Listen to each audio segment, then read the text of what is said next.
there, Scorpio. Welcome to your mid-October 2023 General Tarot update. It's Raina here.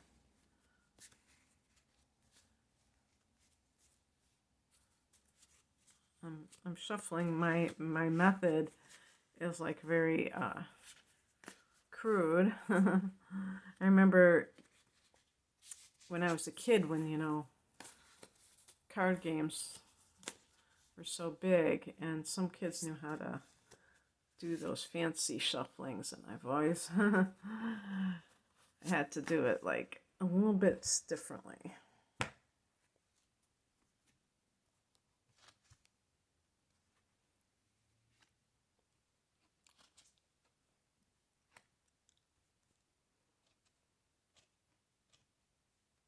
Oh my goodness.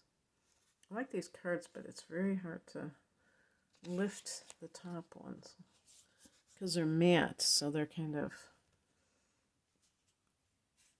hard to...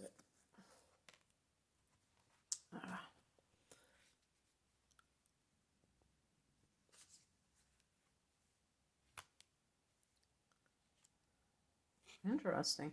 Very emotional. And I think for some people this is relationship related. We have the Five of Cups, the Moon, the Four of Cups. And at the end of this month, in the end of October, there will be a lunar eclipse in Taurus. And that's the last one for the eclipse pair between you and Taurus. So that could be in your relationship sector, and that would be quite a finale.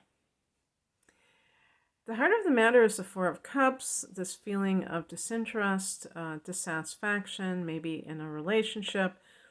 I have to say that I did see a book where they said that it could be a solid relationship, but the depictions on the cards never match that. They're always about, they always show like someone who looks unhappy in their emotions. So I'm going to go with that. And with Scorpio, I do believe that a lot of Scorpio people are, I call them extreme, meaning that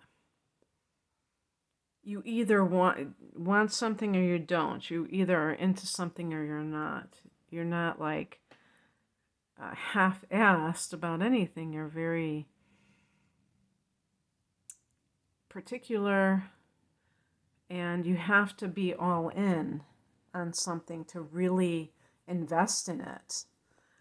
Otherwise, you may be like uninterested in that thing, and that can include people. So if maybe you were involved with someone and now you're just kind of a little bit bored, or you don't feel fulfilled. In the past position, we have the Six of Swords, and this can be choosing peace, choosing to leave behind a stressful situation. And that can also, by the way, this could also be work-related, because you may be unhappy with the type of work you're doing, so perhaps you left and you still are not satisfied. So that is one of the things that when people are walking away from something, do you have something to walk towards? Do you have a vision for yourself?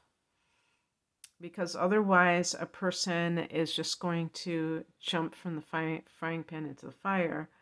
They have to know what they want to really be able to own their choice to leave something. It's like if you're like, oh, this where I live sucks, and you just move somewhere else randomly, and you're not really even just like being very intentional about it, you can move to a place that's worse because you're not paying attention. You're not really, maybe you're not researching and saying, where do I want to live? What kind of amenities? What kind of neighborhood? The higher message, the spiritual lesson in all of this is the King of Wands, which is stepping into your power, autonomy, So for some of you, that might mean working for yourself and even believing that you can, because it's not something that I think our society really encourages. And but also valuing autonomy, self-reliance. I look at the King of Wands as the minor arcana version of the Magician card in a way. And so to me, it's all about what can I do so that I'm not worried about what is around me, because I'm generating my own joy. I'm generating my own peace. So I don't have to escape from something because I created my own world. But a lot of times we are kind of involved in other people's stuff because, especially if you work for someone else, it can be quite hard to protect your energy because you're just, if it's a negative environment. If you are involved with someone and you really are not happy with it, but you're afraid of being alone, yes, Scorpios with the moon in Libra or inner planets in Libra, I'm talking specifically to you. You might be very relationship oriented. And the King of Wands is very autonomous. Maybe they're going to just have an adventure on their own. They don't necessarily need someone to have a good time because they're doing that for themselves. What crosses you is the Empress card. This is the Earth Mother energy, the creative energy. So it can be someone who is a literal mother, or if you're a man who is involved in the creation of a child, but it can also be creativity. So maybe some Scorpios are turning their back on their creativity, and that is kind of creating a lot of the out of alignment kinds of things that are going on. That if you really believe in yourself and embrace your talents, you might be feeling a lot more enthused about your life. Because the Four of Cups, it doesn't have to mean that you're completely miserable. You just might be like bored or longing for something that feels more like where you wake up in the morning and you feel excited. And same with relationships. What is coming in is the Five of Cups. This is a card of mourning the loss of something. So I would say in this context, it would be a dream. Maybe you thought you had found the perfect job.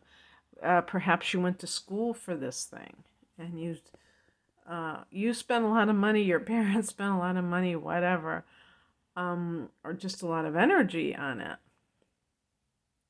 And you realize you just don't want to do it. You just are bored. You're just like, you wake up in the morning and you feel this resistance to what it is that you're about to do. To me, it's like beyond foolish for people to say, well, I spent so much money, da da da da. If you don't like something, I mean, life is temporary. The physical life is temporary. And yes, it's very practical to make use of something that you have invested in. But, on a day-to-day level, it can just suck the life force energy out of you to be doing something that you're just not emotionally invested in. And same with relationships. The outcome is the Moon card. This is embracing your creativity. Remember what I said. I said the lunar eclipse. That's actually going to be like a blood. What do they call that? Like a blood eclipse. I forgot the name of it. Something like that, and it has to do with it being a full lunar eclipse. So that should be, that's going to be when the sun is in Scorpio. So it's opposing the sun in Scorpio. So that's going to be quite intense right before Halloween. So suffice it to say, um, this could be a timing card of this is when you gain clarification. The moon itself can be sometimes a sense of confusion. And, we in life, sometimes we do have a bit of cloudiness or confusion because we're pulled in different directions. So that's no biggie. But just see what comes about. Now, this reading is meant to cover until the middle of the month. Um, I have put up an astrological reading for the whole month of November. Scorpio, yeah, November, but also October.